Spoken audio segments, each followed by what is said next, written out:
Welcome to the Banker Lamp. Please enjoy the video. Measure and assemble ingredients before you start to speed the process.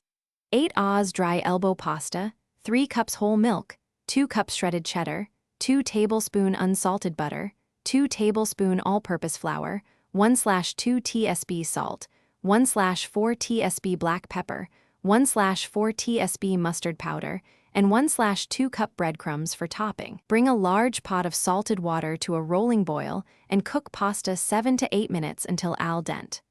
Reserve 1/2 cup pasta water, drain, and set pasta aside while you make the cheese sauce. Preheat oven to 350 degrees F and grease a 9x 13-inch baking dish. Start the sauce by melting 2 tablespoon unsalted butter in a medium saucepan over medium heat. Then whisk in 2 tablespoon all-purpose flour and cook for about 1 minute to form a roux. Gradually whisk in 3 cups cold whole milk, bring to a gentle simmer, and cook until the sauce thickens to coat the back of a spoon, about 5 to 7 minutes. Remove from heat, then stir in 2 cups shredded cheddar cheese and 1/4 tsp mustard powder until smooth.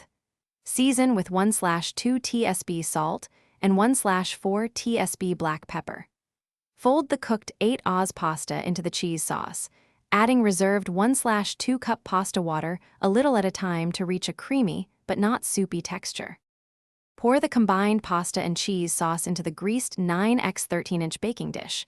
Smooth the top, then sprinkle 1/2 cup panko breadcrumbs and an additional 1/4 cup shredded cheddar for a crisp finish.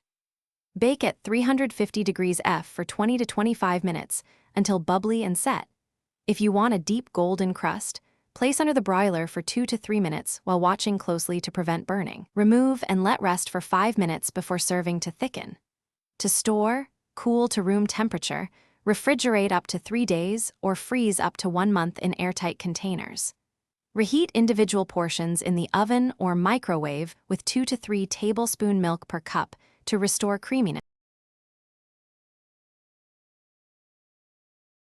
Thanks for watching. If this was helpful, leave a like and consider subscribing. See you next time.